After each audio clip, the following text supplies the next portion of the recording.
धीरज sir commerce classes में आपका एक बार फिर से हार्दिक स्वागत है। आज का हमारा टॉपिक होगा स्टैटिस्टिकल एनालिसिस के विषय में chi square test. Chi square test एक बहुत ही महत्वपूर्ण चैप्टर है और इस चैप्टर की शुरुआत हम क्वेश्चन नंबर 1 से करेंगे। उम्मीद करता हूं कि इस चैप्टर को समझने के लिए आप लोग पूरी तरह से तंदुरुस्त होंगे, स्वस्थ होंगे और फिट होंगे।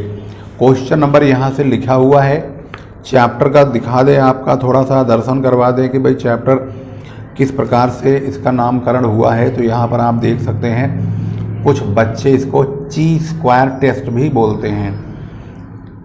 वैसे तो इसका नॉमिनेशन यानी कि प्रोनाउंसिएशन में काई स्क्वायर टेस्ट कहा जाता है। इसमें किस प्रकार से हम टेस्टिंग करते हैं, भाई न्यूमेरिकल पोर्शन हम सॉल्व करने चल रहे हैं, थ्योरेटिकल पोर्शन समझने का काम मॉडल पेपर से करें या इस बुक को पढ़कर कर सकते हैं। इसमें हम एक्स स्क्वायर टेस्ट में एक्स स्क्वायर की वैल्यू निकालते हैं, जिसको कि टेबल वैल्यू से हम कंपेयर करते हैं। अगर टेबल वैल्यू से हमारा कैलकुलेटेड वैल्यू जो अमाउंट निकल के आता है उसको हम कंपेयर करते हैं, फिर उसका हम रिजल्ट चेक करते हैं।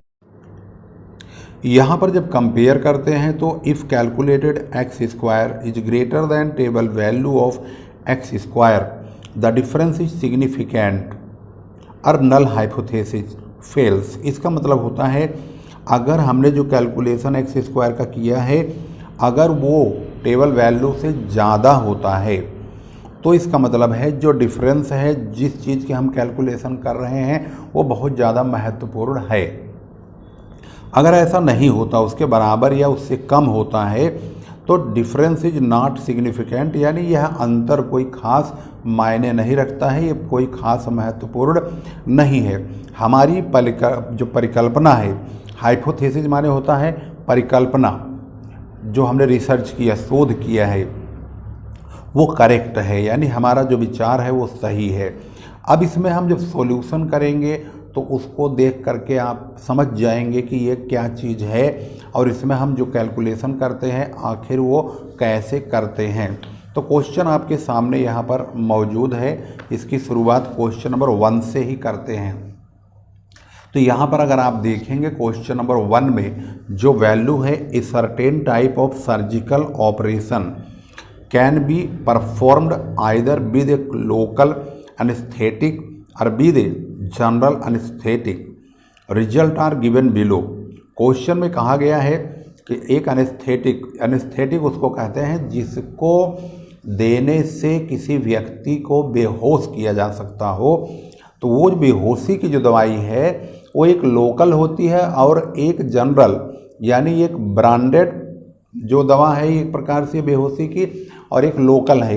क्या इनमें अंतर है या नहीं ये जानना है। भाई ये तो अंतर होता है तो हमें पता ही है, फिर भी यहाँ पर टेस्टिंग हुआ है। कुछ डाटा लिया गया है जिसमें कि एलाइव 511 जो कि लोकल में है, डेड 24 है और जनरल में 147 और 18 डेड। ये इन्फॉर्मेशन दिया गया है। इस पर हमें यह एक्स स्क्वायर टेस्ट को चेक करना है।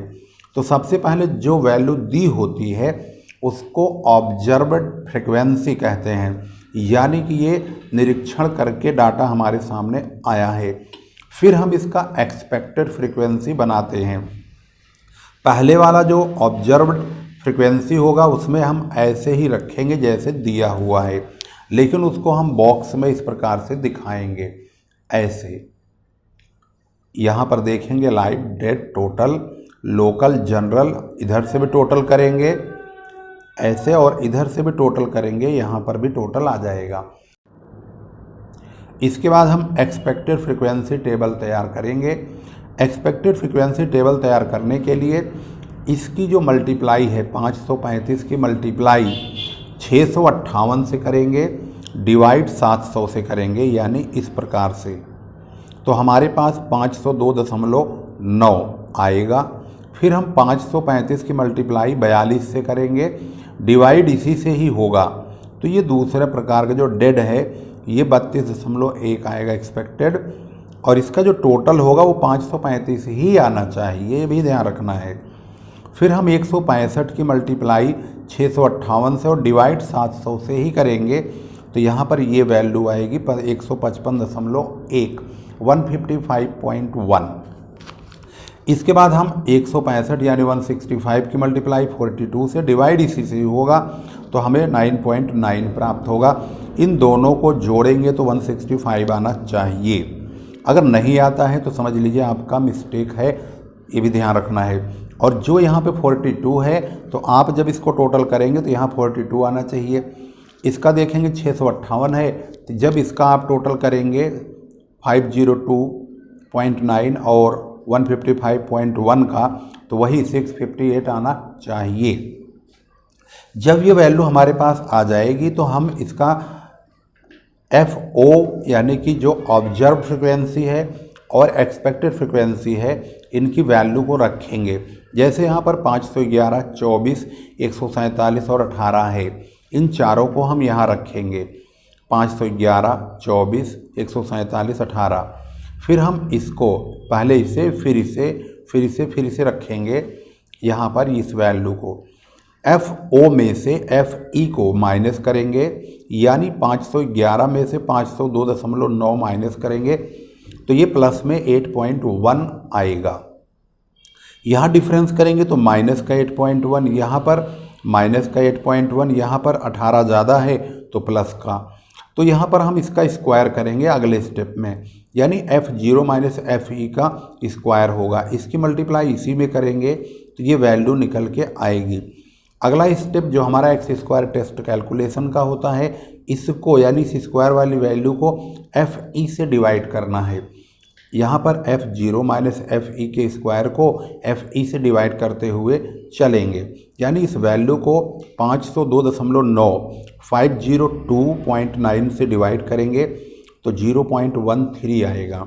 ऐसे ही 65.61 को 32.1 से डिवाइड करेंगे 2.044 आएगा। ऐसे ही 65.61 को 155.1 से डिवाइड करेंगे 0.423 आएगा। 65.61 को 9.9 से डिवाइड करेंगे 6.63 आएगा। इनका हम टोटल करेंगे, यही हमारा एक्स स्क्वायर टेस्ट की वैल्यू है। 9.227 यानी 9.23 अप्रोक्स में हो जाएगा। अब यहाँ पर ये देखेंगे कि डिग्री ऑफ फ्रीडम क्या है।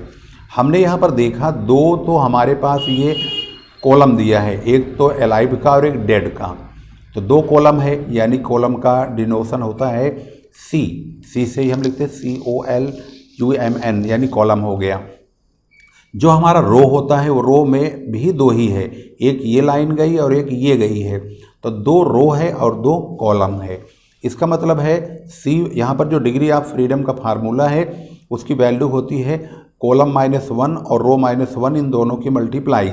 तो दो कॉलम है दो रो है, दोनों की मल्टीप्लाई इस प्रकार से दिखाएंगे, 2 - 1 फिर 2 - 1, तो 1 आएगा, 1 की 1 मल्टीप्लाई 1 आएगा, यानी इसका जो डिग्री ऑफ फ्रीडम है वो 1 है। तो डिग्री ऑफ फ्रीडम 1 पर इसका जो टेबल वैल्यू है 5% पर, ये रहा डिग्री ऑफ फ्रीडम, और 5% पर इसकी वैल्यू आती है 3.841। तो इस प्रकार से इसकी वैल्यू देखेंगे। इस वैल्यू को हम चेक करेंगे क्या ये वैल्यू जो यहाँ पर टेबल वैल्यू है हमारे आंसर के बराबर है या ज़्यादा या कम है। तो पता चलता है कि हमारा जो आंसर है वो 9.23 है और जबकि टेबल में 3.841 है। इसका मतलब ये बहुत ज़्यादा है। तो इसका मतलब जो डिफरेंस उन्होंने कहा है कि दोनों में बहुत डिफरेंस होता है। सर्जिकल जो एनेस्थेटिक दिया गया है इसमें लोकल और जनरल में, क्या वो डिफरेंस सही है?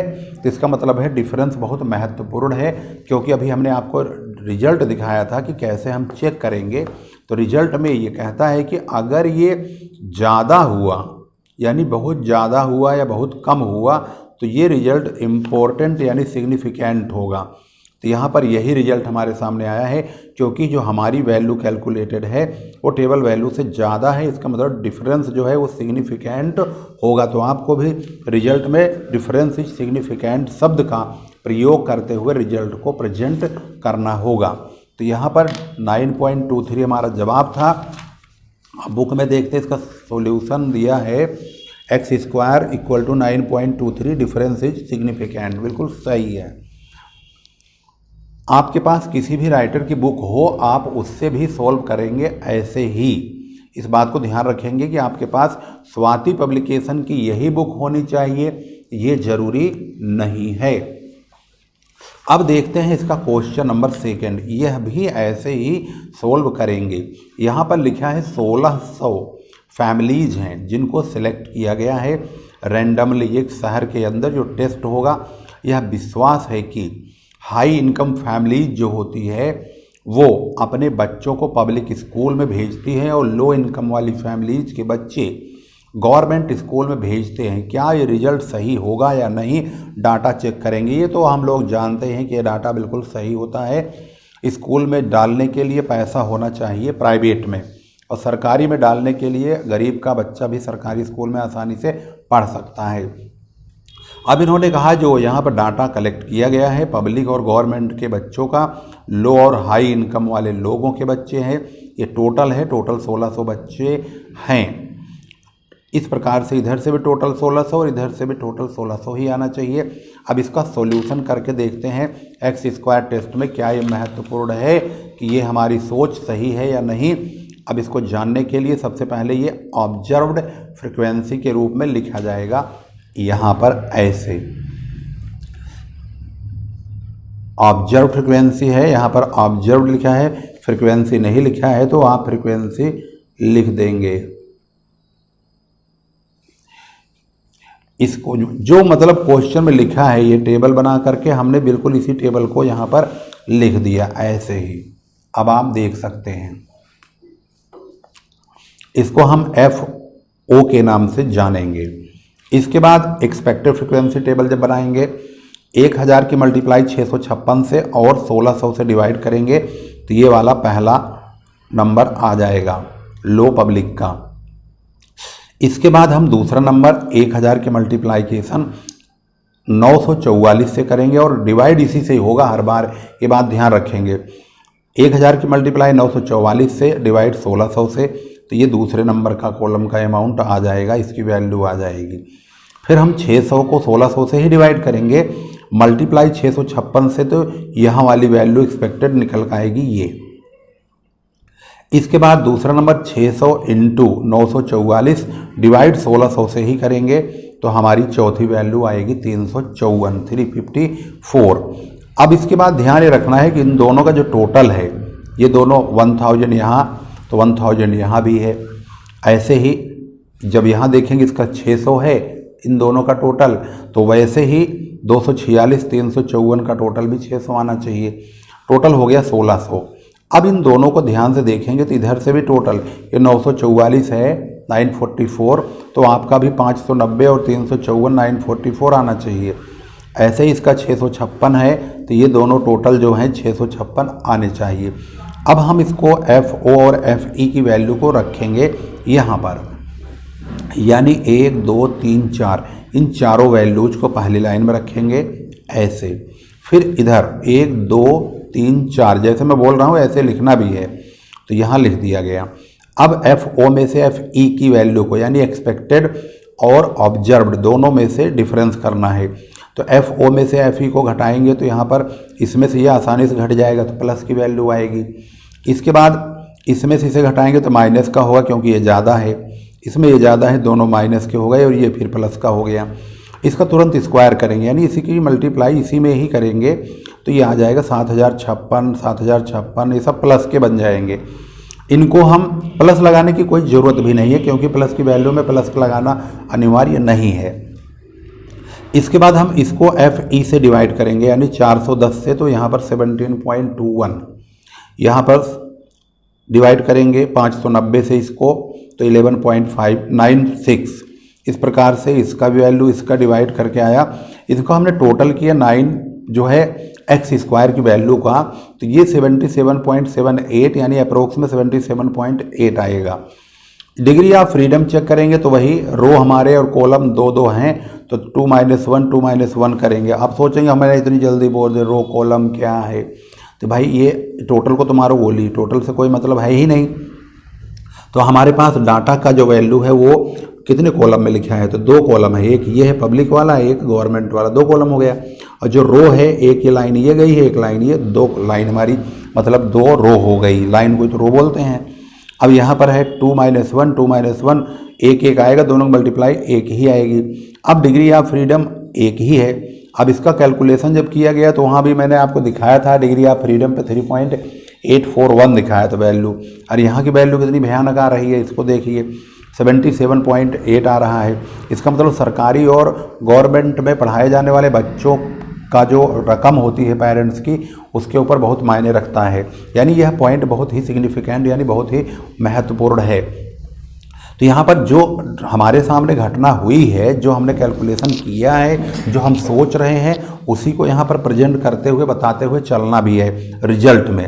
तो ये बताया जाएगा वैल्यू ऑफ एक्स स्क्वायर 77.8 है, जो कि वैल्यू अकॉर्डिंग टू रिक्वायरमेंट, जो हमारी ज़रूरत के हिसाब से 3.841 है, उसके अकॉर्डिंग नहीं सेट बैठ रही है।